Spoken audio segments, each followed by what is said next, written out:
All right, guys, we are live here with the Crypto Intelligence Committee. Two of my brothers over here. I am so happy to be in the in the metaverse with you guys. um, so let's get it started. Introduce yourselves, guys. Starting with the professor. Yeah. Hey, Dr. Imfan Akpan here, the professor. I got that name from really the C.I.C. I am a professor of accounting, and I'm excited to be here to talk about a favorite topic of mine, the metaverse. So thank you so much.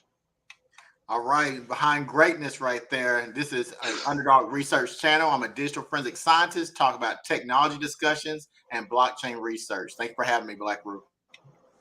All right, guys. So we're going to talk about the dangers of the metaverse here. And before we get this topic just started, I want to set the table right quick. Let me share my screen here.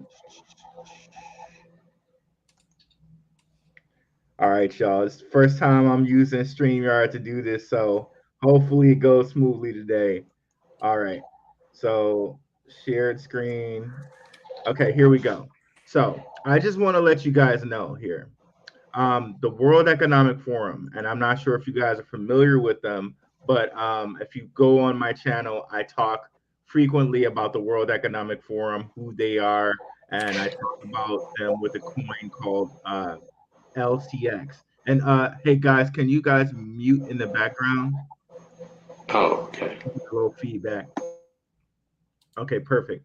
Um, so I regularly talk about the World Economic Forum because one of the coins that we follow, LCX, is a member of the World Economic Forum. But if you guys know a little bit of background about them, they are like real old money. They run a lot of the stuff in the world, and their founder, Klaus Schwab, made a comment that basically we the people will own nothing and be happy. That was his comment. So take from that what you will. But one of their key points, if you go onto their website, which we are on right now, and you go to featured topics, the metaverse is one of their featured topics. And if we look at some of the other things that are featured topics here, like AI, climate change, all of these things are things that Joe Biden's talking about that are centralized things in the news: cybersecurity, the metaverse, or climate change. These are central topics in the news. So we know these are huge power players, right? So if we look at the metaverse, it goes deep into stuff with Facebook Meta, um, and other things, right? One of the things that I saw on here is a topic that we're going to touch on today: crime in the metaverse. They actually have a topic on it, but they mention nothing about the things that we're going to get into today. And we're going to start with Underdog Crypto here, but they're going to mention nothing about the things that we're talking about today. They do mention a little bit about trolling. They mention a little bit about someone stealing your wallet. Those are things that we're all used to being on Twitter and Facebook. We're used to trolling. We're used to people trying to fish us and say, "Oh, I made 2 Bitcoin following this guy. Just look at the WhatsApp and join." Right? We're used to those type of phishing attacks, but what we're talking about today is a very real thing, and we're going to start here with Underdog Crypto. All right, thank you. Interesting. I was just about to release 2 videos on this, and just this week I released one, and this is a great topic. So let's talk about dangers in the metaverse. We need some type of common ground if we're going to talk about the dangers in the metaverse, because I think it's just like anything new. There's 2 reactions you have when you hear metaverse. Either one is something of interest, or 2, something not of interest. You'll put yourself in the box of that's too technological. So I'm going to bring it back down to the basics. In the 1980s, someone would have mentioned a computer crime that would have been a new concept. Online stalking, online threats, terroristic threats. That concept was new. But just like then in 1986, they passed one of the first cybercrime acts. 10 years later, they passed child protection laws about online crimes. We're talking about people who had child sexual abuse material on their computers in film and in hard copy. Now, the laws didn't cover it because now digital images were being sent through the computer. So, did we say that's not illegal because kids can't be harmed because it's a digital photo? We didn't. We passed laws in 1996 that says a crime, even though it occurred in a digital realm, has real world consequences. So, is there crime in the metaverse? The metaverse is a digital platform. The same things that we hold true, video, text messaging, audio, are the same information carriers we use today. So if I can pick up my cell phone and I can call someone and say, I'm going to threaten your life. And if you can call the police and say, someone called me and I know who it is, this person threatened my life. And if it happened in a digital realm and I can still get arrested, why would it not be possible in the metaverse? We got to bring our mindsets up to date and not put ourselves in a box that this is beyond my scope of understanding. You see it every day. Right behind me is a virtual image. I don't have a dog behind me, nor do I have Underdog Research Channel floating in the background. This is an augmented reality. This is virtual reality. Now, what if I put something profane back there? If I was to put something profane, gentlemen, it would still be profane regardless if it's only a digital representation of the alphabet. So to start the conversation off with, I think that that's the important part, is to establish the common knowledge that the metaverse is simply a new way to connect with people. Okay, I love how we set the basis there now. Um, Now, again, with the World Economic Forum, guys, and then we're going to go to the professor. It's a new way to connect with people, but understand there's already some tracking of us that's already being done. And a lot of us think of it as, an algorithm, and we think about it as sales, right? We think about it as, okay, on Twitter, they're going to give me the things that are related to me. They're going to give me the things that I like to see based off my contacts. Same with Netflix, they're going to give me the movies that I tend to watch, right? But it gets a little bit deeper than that when you go to like cause and effect, right? When you go to, okay, what political person do I like? What politics do I follow? What does the government want me to do? What do they want me to purchase? So it gets really deep when we talk about a kind of an economic thing, and like how the government wants to influence you to buy or not buy, or to vote or not vote for something. How the government wants to. Oh, wow.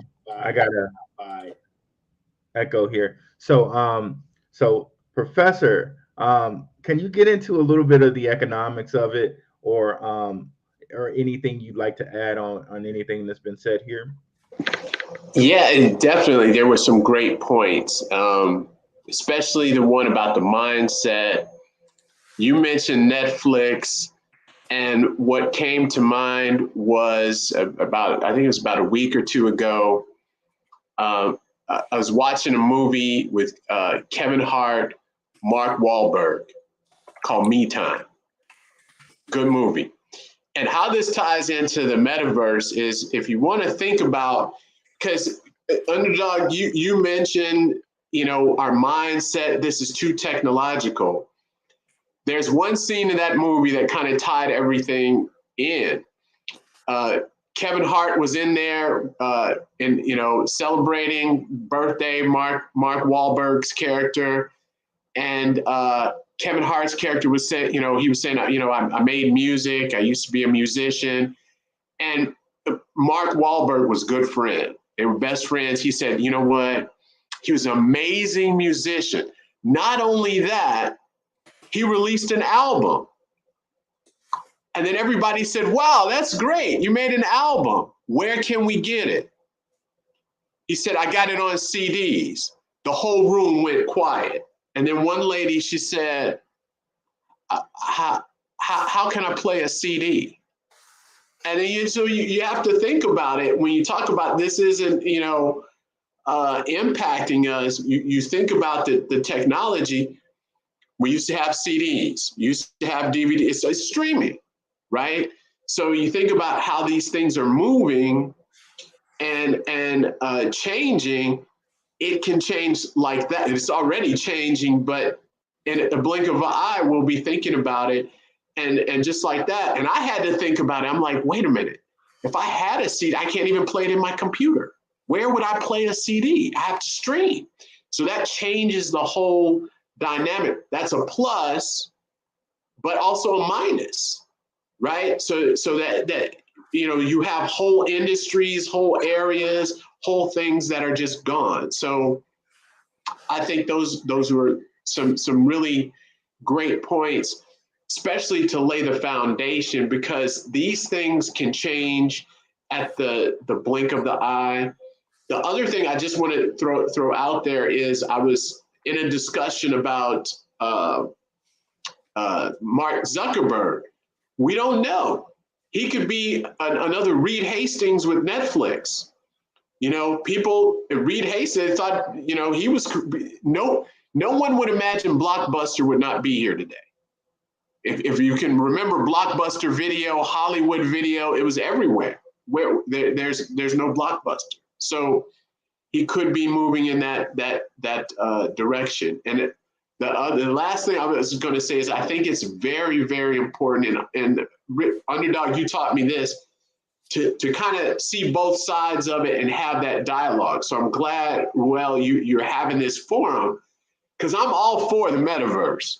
But it's also important to think about the opposite side, right? What could be the problems with it as well? Yeah, that's one of the big concerns here for me. One of the huge concerns for me is data. As we move more towards, this is a big buzzword, Web3. And really what Web3 means to me is who's in control of the data. As we move more towards a Web3 society, having our data is a real important thing. And like we know, nothing's really for free. We get like these phones, we get Twitter, and we get all of these access to social, these social platforms and social media, but really they get all of our data and they kind of track our habits, right? So that's the real concern for me, because if they have all our data, they can then prognosticate and predict, okay, if I want a certain section of the society to behave like this, all I have to do is do this here, and 70% or 80% of the people are going to believe this based off of whatever data I have. So that's the real concern here. And it's like, okay, what are we as a people going to do about it? BlackRue, that's so important. But here's the thing about it, though. I'm all about privacy. I'm all about protections. But the problem is there's a balance. Right now, if you think about it, and we can go back, there was a case years ago, the FBI had the crack called Silk Road. And I'm going to use this because it's a basic introduction to someone who may not be aware of the cyberspace. And just to give you a gist, at one point, the thing called Tor, the Onion router, it was a decentralized program that you can download on your computer. Now, with this little application, I don't want to intellectualize. I want to just give you common knowledge. With this application, you would be on a sub layer of the internet. Just imagine there's the main highway and then there's the back roads. If you're country like I am, we took the back roads. You don't have to take the highway to get to your destination. Now, you might get there faster, but this part of the internet is a little bit slower. It's what the internet was built on. Now, in this space, there was no regulations, and it gave you anonymity. It gave you privacy. And criminals also said, you know what I can do? I can sell people on this thing, human trafficking. You know what I can do? I can sell dope to your kids. I can sell you marijuana, cocaine. You know what I can do? I can give terrorists money because there's nothing stopping me. There's no police in this digital space. Now, us as the people who are not in that underworld, we're still consumers. So consumers who are in this world who don't live in that space would go to this world because there was no regulations to get this thing. So the FBI had to put millions of dollars into investigating this new space. And know who they went after? The person in control of it. Still currently in federal prison. RICO case. They had to create new laws to get the owner of the data because the person who was over it was not a drug dealer, was a IT person who made millions off of other people's misery and in the criminal underworld. They capitalized crime. So as we look at Web 3.0, although I like decentralization, I like anonymity, I like privacy. My question to you, gentlemen, and my same thing, the question to the audience who might be watching is this. What do we know about privacy? We have never had privacy on the internet. What do we really know? The internet came and then regulations happened. It wasn't the other way around where it should have been. What business builds or starts selling a product before they set a foundation? So with the metaverse, we want the technology without thinking about the consequences. That means that we're going to wait until something happens. Then we're going to start saying, okay, let's create regulation. That is what failed with our current situation. Data breaches happen every day, a single day. Credit card theft, identity theft. This is the product of the internet. This is what happened. So my problem, BlackRue, with the decentralization, although I don't want big Uncle Sam looking over my shoulder, I still believe in the protections that Uncle Sam provides on both state, federal, and local level. And I don't trust people with that. Who do I give it to? The big tech? And that's my question to you. Who, if we don't have some type of regulation, who is going to be in control of the data? Like your post said, it's not us. We don't own the servers. We don't own anything. So how can we trust in people we don't know? It's the same thing as what happened with the Silk Road. Someone else with more money will control what happens. And that's what's happening right now. Man, it's a largely slippery slope. I'm so glad you mentioned that because this is the crossroads that we always come to. Like we in crypto, crypto always come to these crossroads where people are like, okay, regulation on one end is really good because we got people out here, rug pulling. We got people out here just, running rampant and just stealing money from people. But then on the other hand, you look at the stock market and things like that, you add the regulation, then you almost price out the regular person. So it's like, okay, where is the middle ground to that? And you know what? I think there is a middle ground in that like people are going to go to certain trusted projects that they like, and they may not be the regulated projects like one that I talked about on this channel, eCash, and you listen to their CEO Amari Sachet. He really is like, okay, CBDCs are coming, and this is the Fed's plan, but the people still need their own sovereign money because cash is going away at some point. And if someone just pressed a button and just said you couldn't spend cash anymore, you're going to be in a really bad place. So I'm not sure where I am with it because I'm always on the fence with it. Like I feel like, okay, there should be a little bit of regulation, but at the same time, I feel like the modern person, the we people, like the everyday person, should not be priced out. I don't know. What do you think, Professor? Well, yeah, I mean, that's a great point when you say the ordinary person shouldn't be priced out. So I think that it's important that everyone's able to participate in technology because the way things are right now, that is how people are being connected. My take, when we go to if we're talking about the metaverse and the challenges, I think the ordinary person will face will be more so in the use of the technology to displace jobs. So to really move, it'll be fewer and fewer jobs. And we're seeing that now. I know you did the video on FN Mecca. I did on FN Mecca. You know, it is pushed to even though that wasn't a totally virtual person, but you can kind of see the idea and the thought behind it and where things could potentially go. So I would say I think it's important that people are able to participate. One of the downsides is job displacement. The other thing to keep in mind, technology is moving very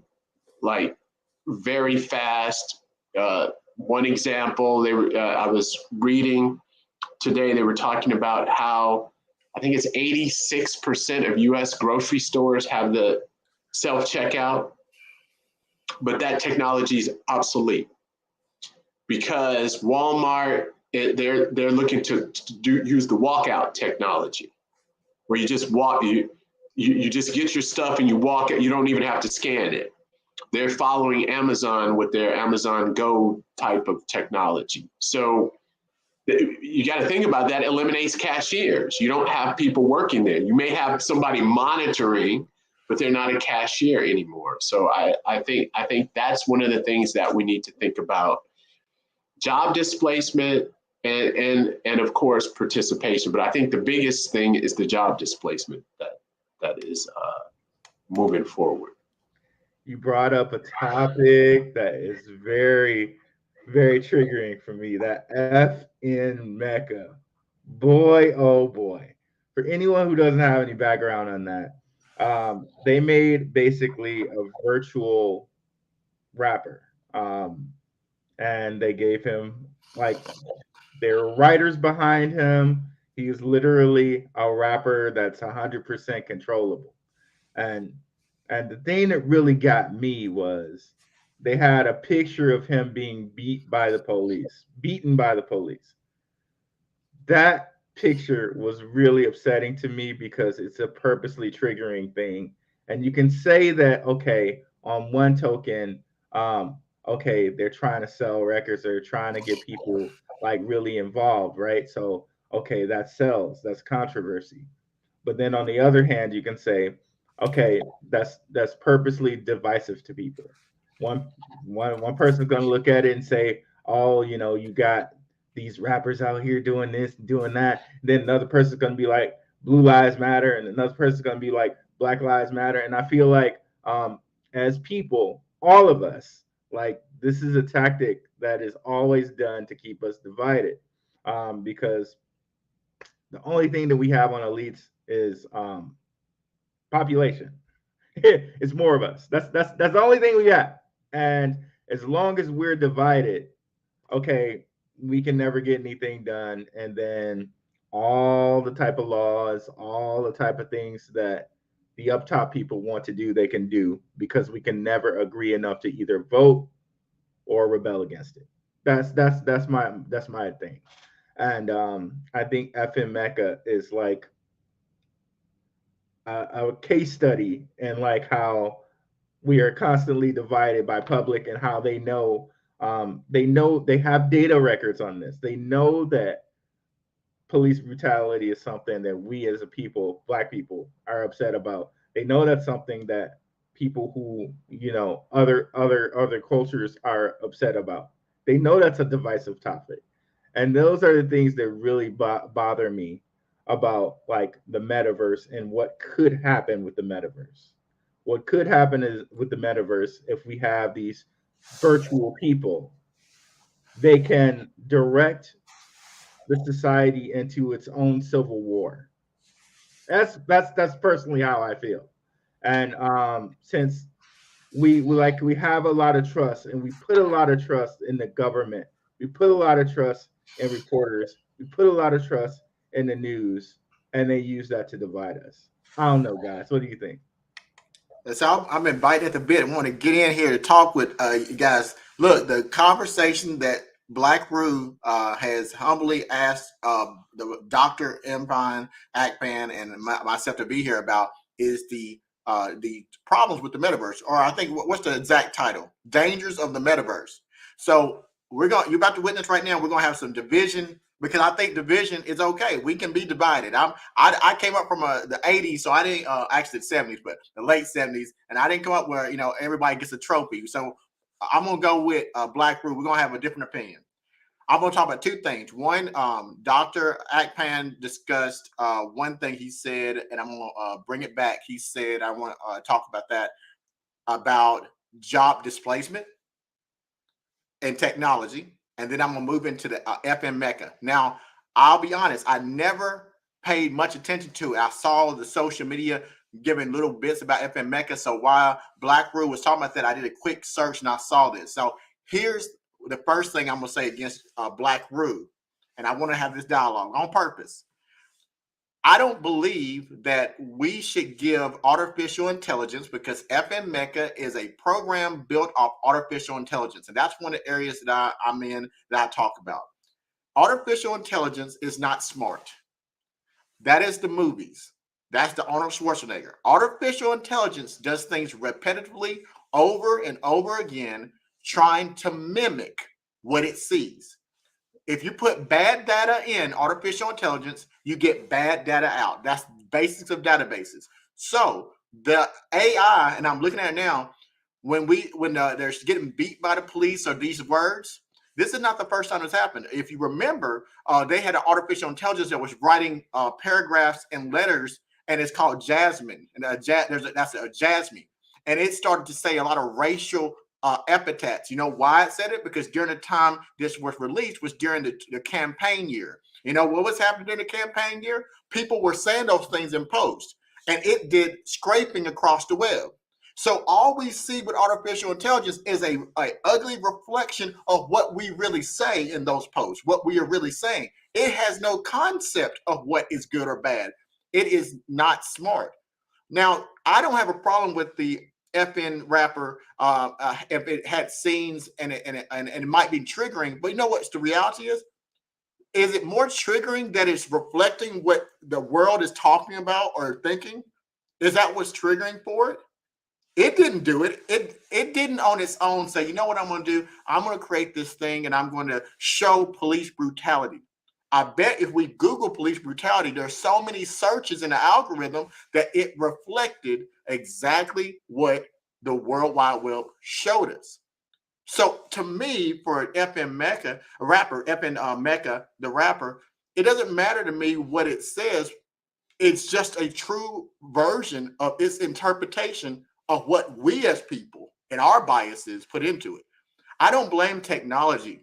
I blame the people behind it. To me, that's like blaming the computer for human trafficking. Sure, the computer is used to help traffic, but it's the person. There's a real person out there selling people on the streets. So I think that's human behavior, and that's the problem. I believe that we have to address the core issue, our own biases, our own fears, our own doubts. So that's my thoughts about that. So BlackRue, on that, I want to talk about that. What do you think? And Dr. Akpan, the same thing. I don't blame the artificial intelligence for that. It doesn't trigger me. I grew up in the South. I saw racism, and that's the reflection of what I have seen in my life. It doesn't mean that everybody has that experience, but what do you think? Do you feel like that it was inappropriate? Uh, if you don't mind, Professor, I'll take a first crack. Um, so Give me BlackRue. Go ahead. uh, so um, so my brother saying there is right. It's a lot about the human, but again, I get back to the cause and effect. Like, is racism like a natural thing, or is it the cause of a higher power trying to make lower people fight? And that's and I to me, I think it's a cause of them wanting a lower people to fight. And that's what I kind of view it as. And I know like we as the black people, we get the lower end of that stick constantly, even though most people won't like want us to like directly admit that, but we do. I think the thing is what a lot of people miss out and misunderstand is like you're still getting the lower end of the stick, even though we're getting the lowest end of the stick. You're just a little bit higher on that totem pole than our lower end of the stick. So, so really, but to address what Underdog was saying about the algorithms of AI. So in this specific deal, and I know Underdog didn't get only a little bit of time to look at it. In the specific deal, they chose to put him in front of a policeman and actually create a picture of him being beaten by the police. So they purposely try to have a divisive thing right there. But What is that what, divisive? huh? I'm telling. Is that divisive? I would say so. Oh, hey, I want you to go back. Why is it divisive? It's divisive because like okay, so we get into a thing now where we get into the Twitter bots and we get into directing of conversations. Like so certain conversations about this get put out there on Twitter, on YouTube or whatever, and there's certain different bots that continue these conversations in a divisive manner. And it's hard to know if it's a real person continuing the conversation or if it's two people actually coming to a common understanding. And I think that's the hard part of what's going on today. Because a lot of places you will have it so like it's a taboo conversation. Even when you even try to touch upon it, the conversation is shut down because everybody around wants it shut down because they don't even it's taboo. You can't even touch it. But when we get into and I think conversations are the way people understand each other. But when we get into like the whole like metaverse and the Twitter of it, I think that bots kind of keep the thing going so that there's never a concrete understanding caught. There's never a understanding that can be made because the bots are out there making the conversation go in a way that's divisive. That's what I personally believe. But then what Underdog's saying is correct too about the AI is only as smart as what you feed into it. Now, I believe they're trying to get that to be better because minorities, whether Black, Latino, or whatever, right? We have less representation out here on the internet. We just do. So, one of the things that Facebook Meta is doing with a company called Oasis, which um, we've talked about on the channel here, they're working on getting their AI better tuned for minorities. So goes into what Underdog is saying because minorities were less represented. The AIs don't know how to deal with us as much yet. So I think once they fine tune their AIs for us, we may have a serious problem in the metaverse because then it can it could sway us whichever way it wants to sway us. But I think right now, AIs don't necessarily know how to deal with us yet because it's not enough of us out here. So Dr. Ackman, I know something there. Which one's worse though, the gun or the human being holding it? The gun being technology. The gun being technology. Which one's worse, the gun or the human holding it? The gun being technology. I would say if I had to choose, I'd say the human being holding it. And so looking at FN Mecca so there's a couple. So I looked at this through the accounting lens, and I thought this was just kind of genius because if you think about it, the problem with the technology. So I get it, absolutely right. Someone's got to run the technology, which is fine. The displacement, the cost savings. Even if you have someone behind it, you've got this digital virtual image anybody could be behind it running it. The technology is already here to have these holographic concerts. So FN Mecca could be doing concerts all over the world 24/7, right? So a normal person would have to get on a plane and go to Japan and to go, you can hologram FN Mecca in, and there you go. And we don't know who's behind, making it move around and do whatever. You can have anyone do that. So think about the cost savings of that. So I think what they did, the people behind it, it wasn't so much the technology. I think the technology is here, except for the AI. So the level of the AI, I got that. But I think they put together the whole process, or they started to put together the process, the blueprint, if that makes sense, on how this thing could work. Now, if I were, and you're Underdog, I know you're an expert in the music business, but if I was a record executive, I would be kind of, wow, this is great. If I could have an FN Mecca, one or two of them, even if it wasn't all the way working, it's still a cost savings because you got leverage on real artists who say, well, hey, look, why did I pay you all this money when I've got FM Mecca who can work 24/7, and then I got to pay you, and why? So you have leverage on that and cost savings. So that's one. So I agree, the people behind it, but I think there's a process is developing. The other example, Ruel, when you were explaining, it made me think about Uber.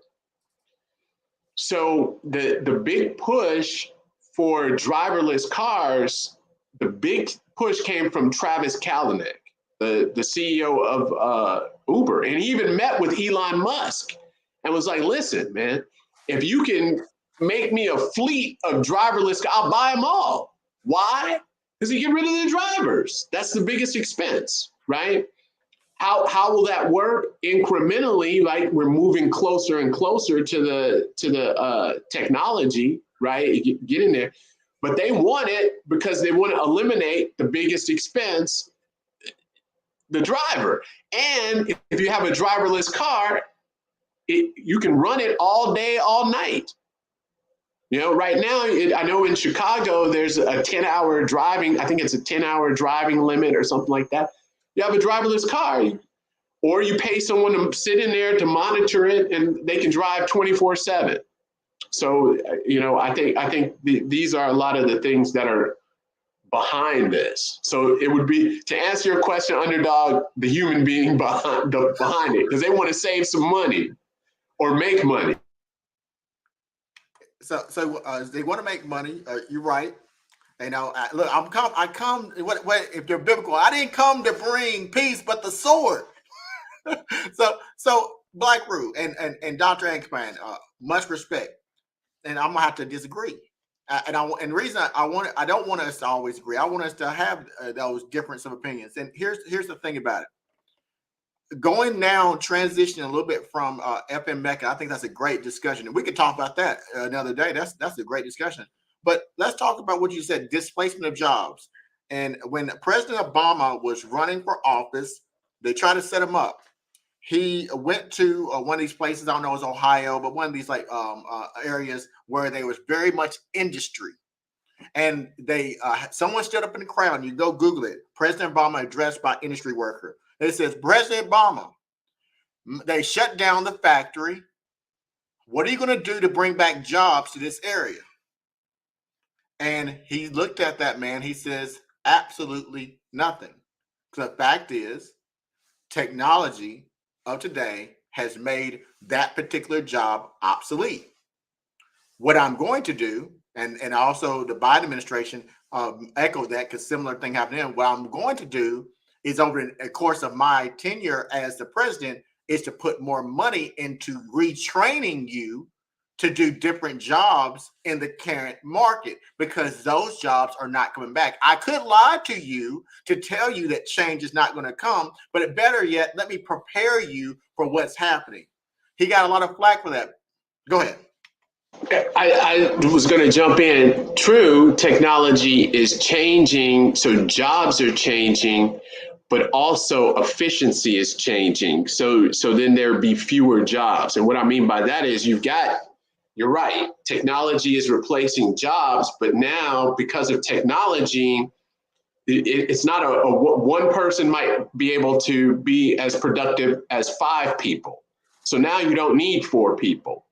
So those 4 jobs that are lost, true, it's not a 4 for 4. It's more 4 jobs are gone and 1 person has a job because they're able to do the work of 5 people. If that makes sense. So and then when we talk about so let's go to the metaverse. Right now, you can go to, and this is an example. It's not one for one.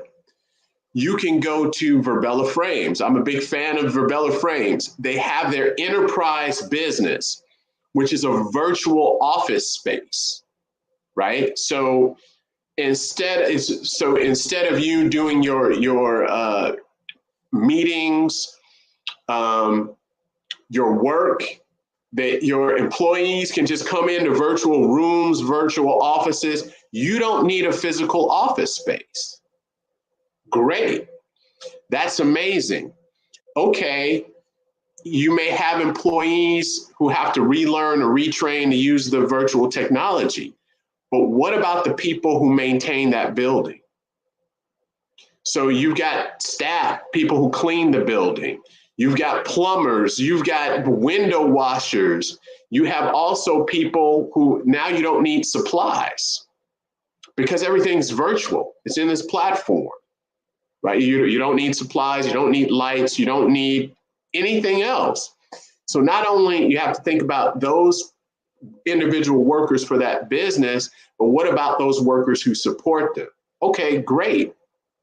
It's a different type of business, different technology, but there's fewer workers, if that makes sense. So that one, I get where that was coming from, but when we talk about another use case, and this is, we talked about this before, when we talk about the metaverse as an environment, but think about the hardware. So Meta has its goggles. We talked about Vuzix and the glasses, where now, instead of, if you're an engineer, instead of a company having to hire maybe 3 engineers for 3 separate locations, they just hire 1 and give them some glasses, and they hire 2 technicians. And then the 1 engineer tells them what to do, and they do the work. So that one, I guess I'll challenge that one. BlackRue, I'm gonna hold my comment till BlackRue jumps in. Man, like there's so much. Man, okay. So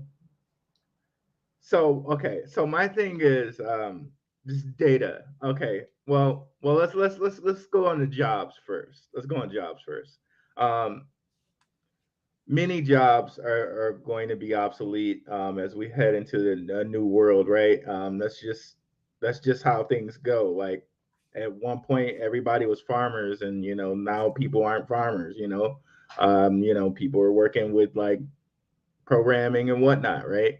So that's just the way of the world, right? But the thing that I'm really concerned about is like we break down subjects and we think like, okay, we think about it as like maybe like the human and the gun, right?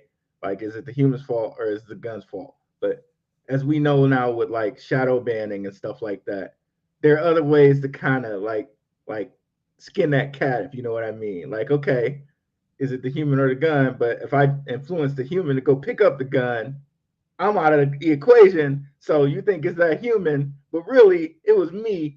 I told him to go get the gun because, I told him somebody was talking about his mama, and now like I'm out of the equation, and he thinking somebody's talking about his mama. He shot him, and then I ain't do nothing, So it's like, it's a real hard thing when we think about that, and like the professor said with MF in Mecca, It's 100% control over a rapper.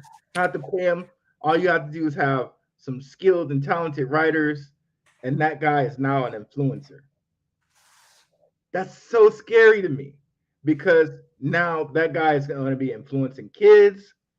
That guy's going to be influencing, who knows, like quiet as it's kept, like really big music people in our society have had certain influences from the FBI and certain powers, like certain powerful people in our country, like Walt Disney. They've we've found out that they've had influence from like special powers in our country, right? So, and the Disney Channel, right? Like Disney, a huge influencer, a huge influencer. So now you put that power into 100% controllable asset, an asset that might not say, okay, I'm not going to do that because, you know, that's going to hurt too many people or that's going to influence people negatively. I'm just not going to do that. Into an asset that you can now just, okay, we have the data that says X amount of people like this, and we can just program them to do that. And now we have their confidence, and now we can tell them whatever we want to tell them.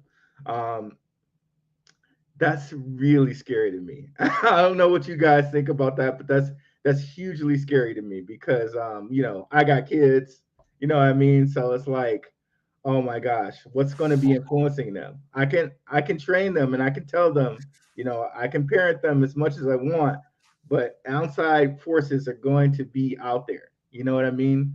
So I don't know. It's a real I, like we're on YouTube. I can't really say some stuff that I want to say, but we know like Disney was a huge influencer.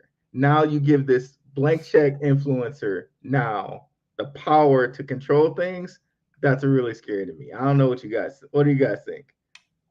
All right, I got to get back on Dr. Akpan, and then I want to address address what you said. So, on the question you just said, BlackRue has hacked into my computer because I've been having it up on my computer for the last 15 minutes. 17 of the most outrageous sexual innuendos in Disney films, from Bambi to Frozen. Now, the reason I thought about that because earlier in this conversation we're talking about technology. So we keep making this differentiation that I don't agree with. I don't believe that the metaverse is a separate new thing. It is not, in my personal opinion. It is the same thing, just a new way to access human communication.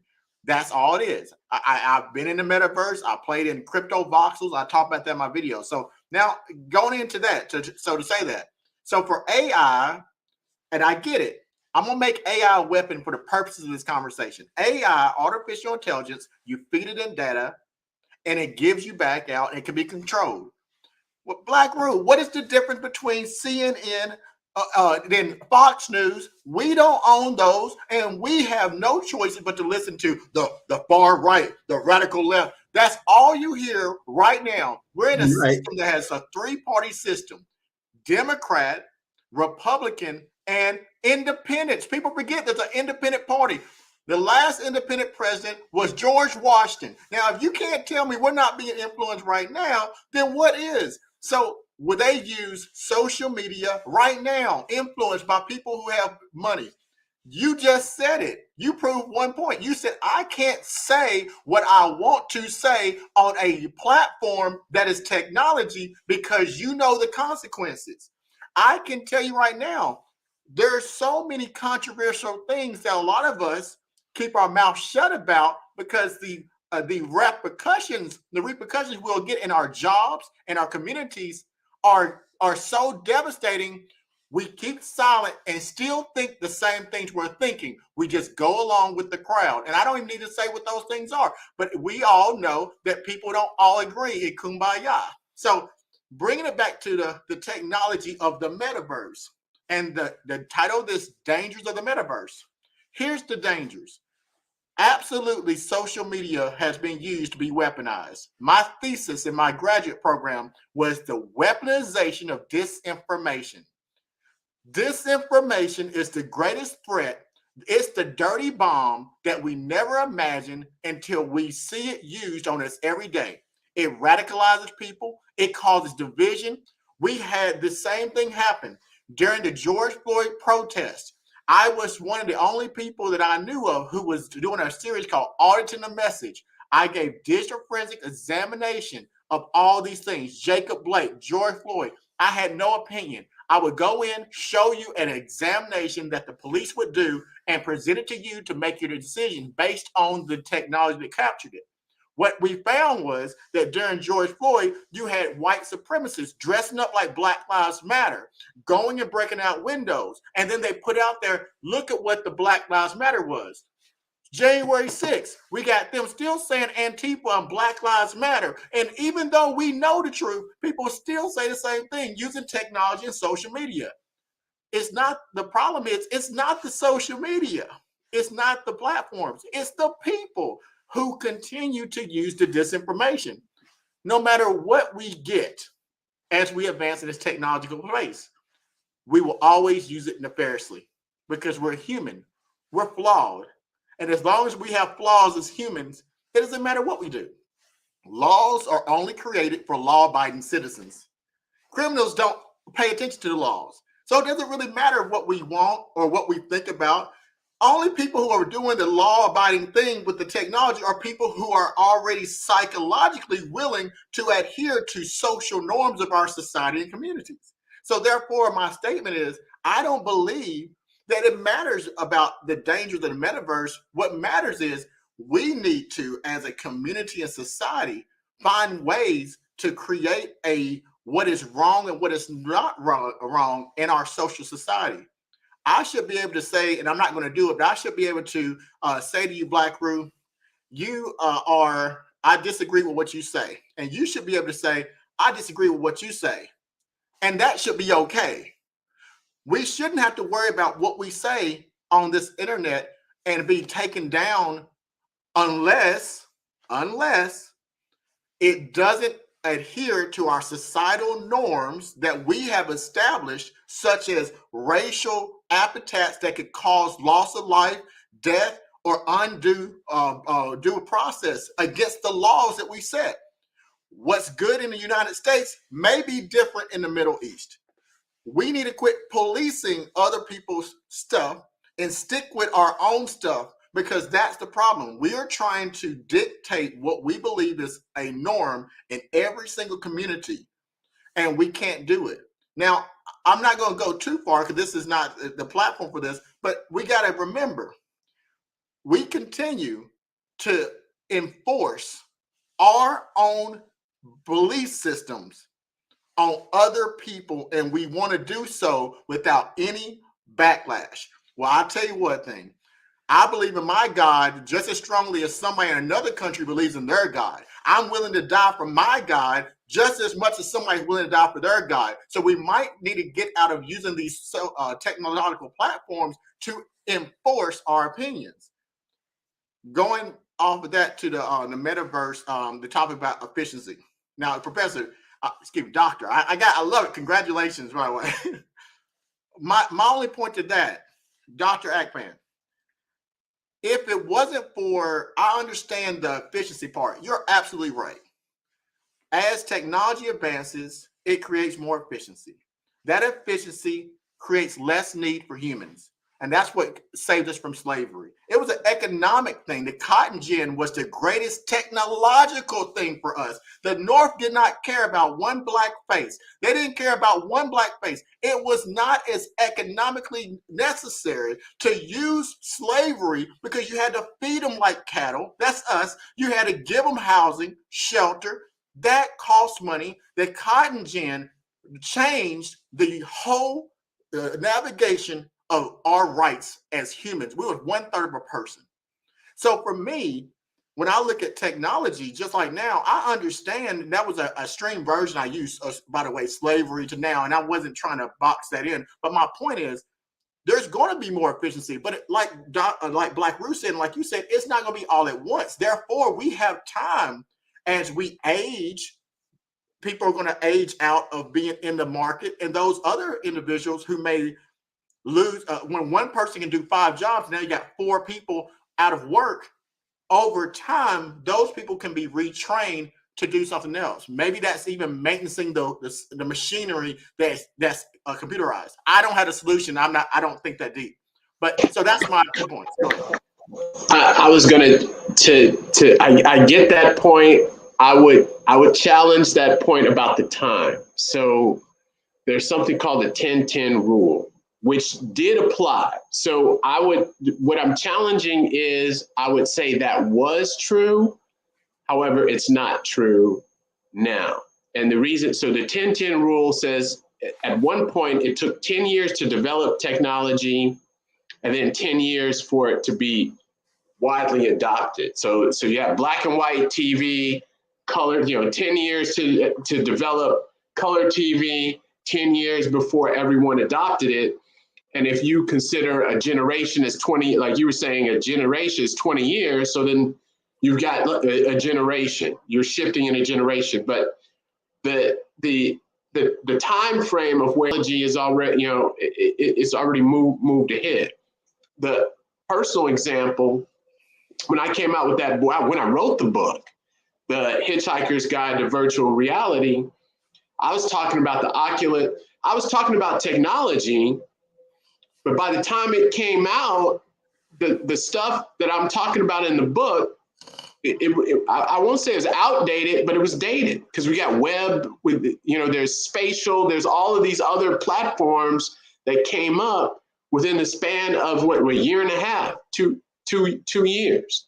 So I would challenge. I see where you're going with that, but I think that because things are advancing so rapidly, and I think what is a process, and this, your computer, what the processing speed is. I forgot the name of the guy that it doubles, and then there's something with the internet speed doubling, and it's just I think it's too fast. It's too fast. And Dr. Agpan, and I'm not going to hold you up, BlackRue. My apologies, Dr. Agpan. One thing though, I'm a digital forensic scientist. People say that all the time. They really don't understand. My job is to stay up with technology. I have to evaluate and examine every digital device. Now, every 6 months, the things I know become obsolete. Cars are electric now. That means I have to do forensics examinations on vehicles. Or the Wi-Fi signals are 256 hertz, which I can cut those signals off with a $25 device and take off most people's camera systems.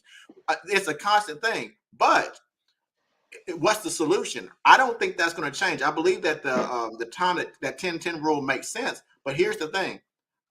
A suggestion. I think that what will happen, or what needs to happen, in my personal opinion, this is not based on facts, my personal opinion, is as we realize that we are having a market having job market that's shrinking because of technology, we need to put more emphasis in creating new areas of social enhancement. We're not growing here as a people. I'm talking about as a group.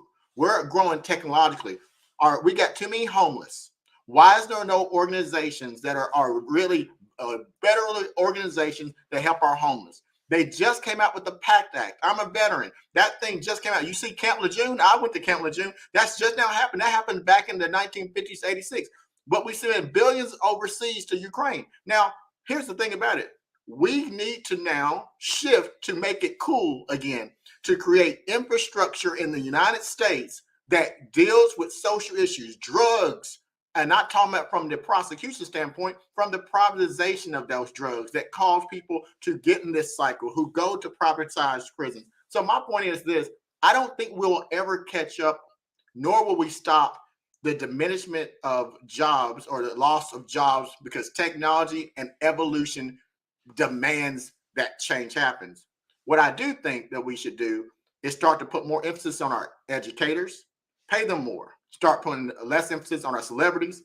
We need to start creating infrastructures that won't go away. People will continue to get sick. People will continue to need help. And there's not any federal large organizations that are dedicated on local, state level to taking care of human issues. We have a lot of work to do here as humans. And I think that that's where we can start to recreate jobs in those areas.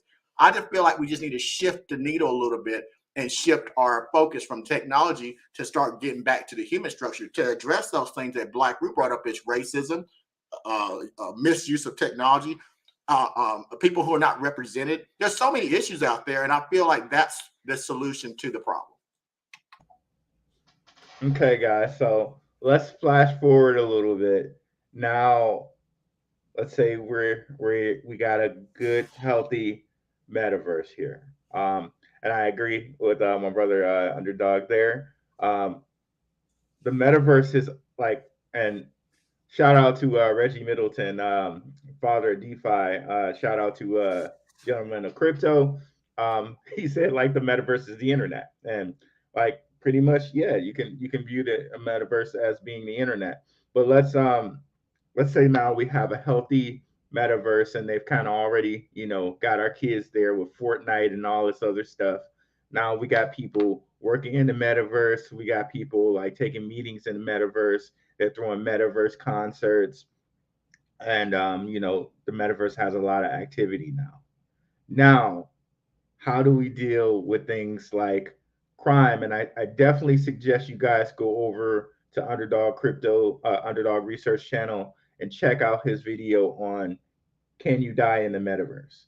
Because there's a whole bunch of things like the World Economic Forum has where they have like these things like it almost reminds you of like the Star Trek holodeck. Like it's this haptic device where like you can just put your fingers out in front of it and it feels like you're touching something. So, and what Underdog highlighted was like a device that they could put on your brain where you actually feel things as if you're really having to feel them in real life.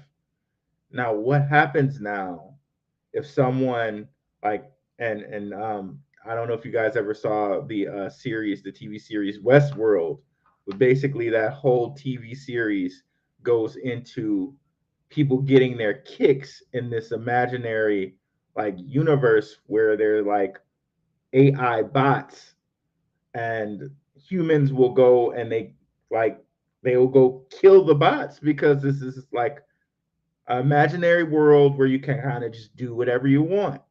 Now go into the metaverse. What if somebody wants their kicks trying to, you know, kill someone in the metaverse? How do we as a people, how do we handle that?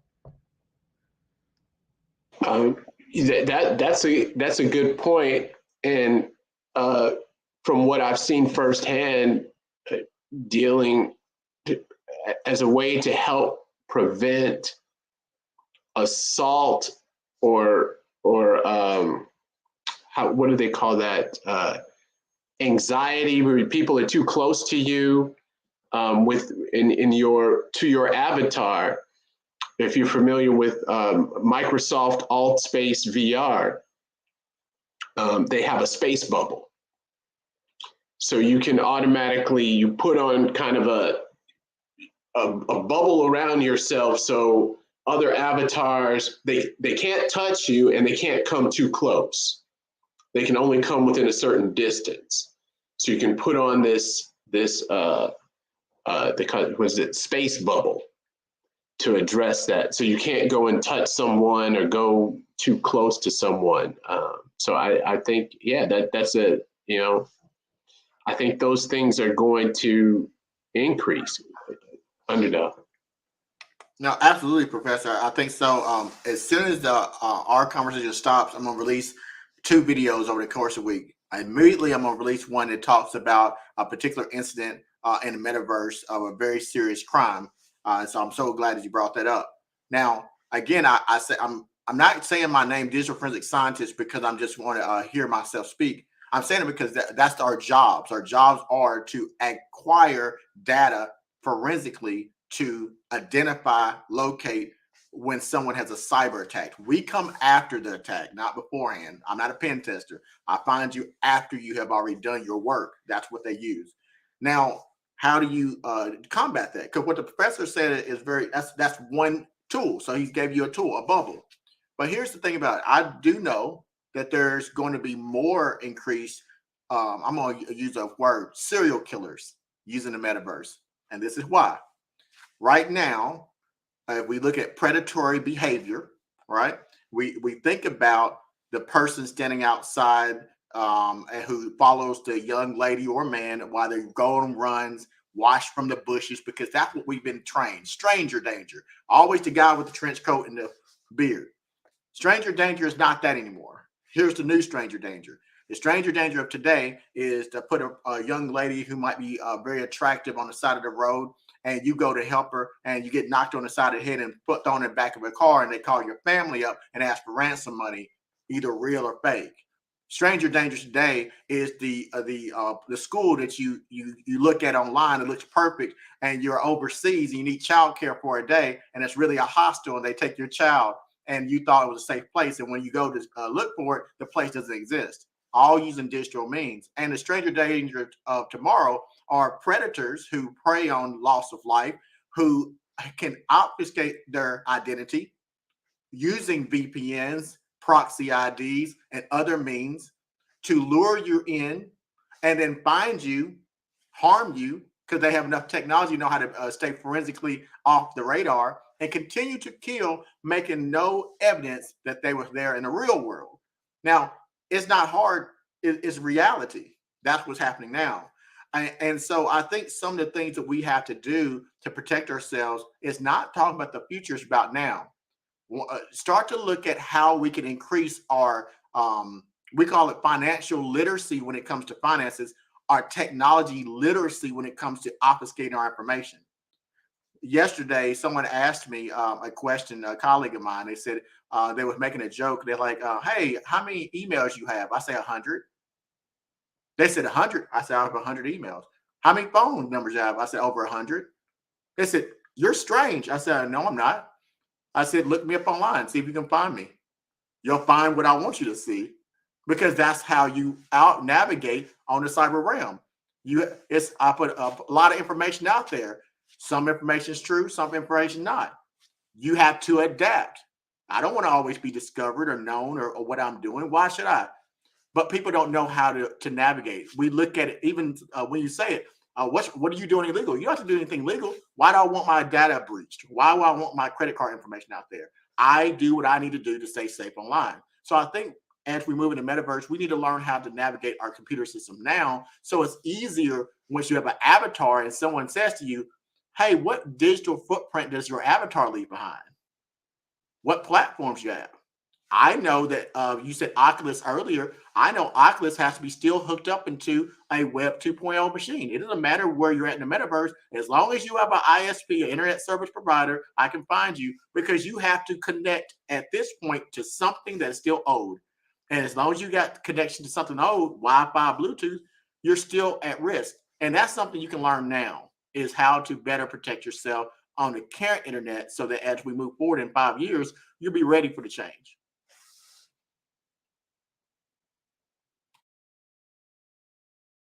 That's a really, really, really good point. Um,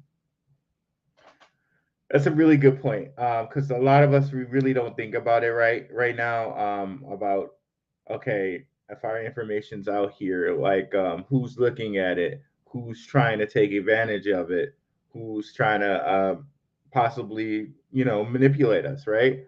Um, that's something that we're really going to have to keep in mind, and look at different programs like crypto. There are different cyber or security cryptos that you can use.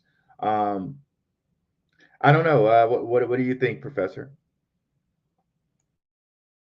I think that it's a good point as far as understanding, knowing these things, having its knowledge, having those skills, and also there's a point of having accessibility to the technology as well. So I also think moving forward, so you were saying forward thinking, I think there's going to be a uh, a rift, or a greater rift, of those who will have access to the technology and or adequate access to the technology.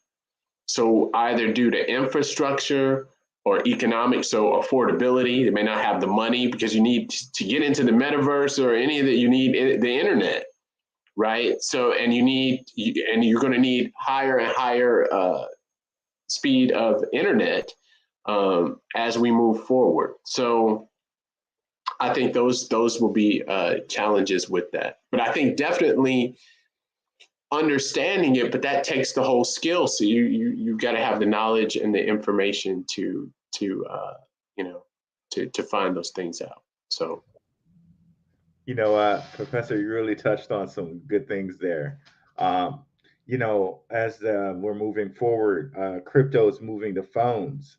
Polygon and Solana, they're going to be on phones. Ethereum's going to be on the phones as well. And at least in America, everyone has access to a phone. So we're moving towards that real metaverse type way here. And I think Ray-Ban and Meta, they already have a deal where they have kind of like a almost like Oculus thing set up and some cool looking sunglasses. So we're slowly converging on that point where it's going to be okay. Now you're just connected to the metaverse or the internet, like full all the time, like we kind of see in sci-fi movies, right? In which case, we will definitely need to kind of protect our identity, like have it behind it, maybe even multiple avatars, right? So yeah. My big worry just continues to be protecting the data and influence. Who's controlling the influence? So yeah. Are there any other points we need to clear up here?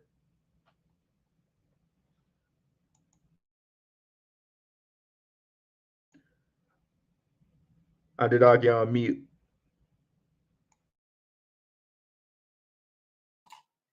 Thank you. Technology got the best of me just now. I know, BlackRue, you had a lot of great points. I think what did you set out to do? Dangers of the metaverse. You discussed about the who's in control. That's the influencers. How is that the technology being deployed? These conversations should always. How do you use the technology that is being deployed? Who controls the technology? The professor brought up the fact about the job loss.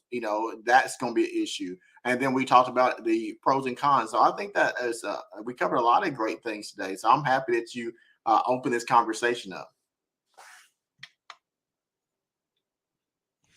Okay, then before we wrap up with our closing points, definitely BlackRue family, BlackRue investing crew, like definitely go check out Dr. Professor Infon over there. Yeah, we got Dr. Professor now. That's what that's what we got going over there now. And then check out Underdog Research Channel. You can find both of these channels in my suggested channels. If you just scroll down on my page, I think they're like one of the first two that you can find on my channel of suggested channels. And also, guys, please leave in the comments if you guys want to hear more topics from us. You want us to like look into topics. You got digital forensic scientists over there. You got an economics professor over there. So you got like experts in the room here. So yeah, let us know what topics you want to see. We'll either do them here or one of these two channels. So we'll put it to the professor to close and then Underdog.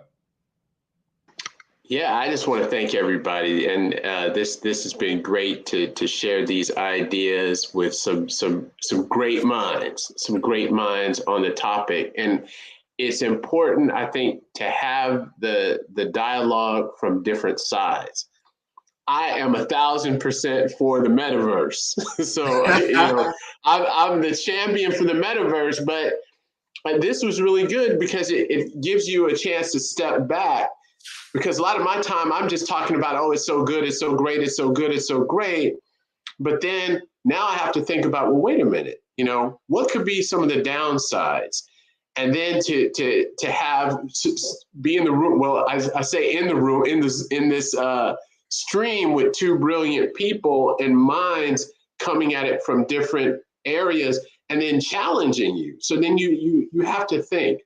So I think that's very important. This is good dialogue. I hope someone who's watching takes something away from that and gets some different perspectives on it. And for me, you know, I'm always going to be about technology. That's my bread and butter. So I'm all for technology, but my perspective of technology is always how it can be used nefariously, always how you can be harmed, and always the perspective of how you can help to protect yourself and your family. Remember, just like technology is not just Bitcoin and crypto. Technology is all the things that we use in our daily lives. And just like vehicles are very good to get one place to another, people die all the time in the same technology we use to drive ourselves around. We just take it for granted. We don't think about it. So as we move into the metaverse, remember, this technology will have consequences. It always does. And you have to not be afraid of the change. You have to be prepared for the change. So thank you very much, BlackRue, for allowing us to talk about it. And hopefully you can watch my next video. I'll be doing one about R. Kelly, the Supreme Court, and technology. And then immediately after we close this out in the next 15 minutes, I'll be doing one about crime in the metaverse. So hope y'all can check out that on the Underdog Research Channel. All right. Thanks so much for coming out, guys. I expect to see some comments on there and what you guys want to hear from us next. Thanks so much for coming out, guys. Thanks. Have a good one. Peace.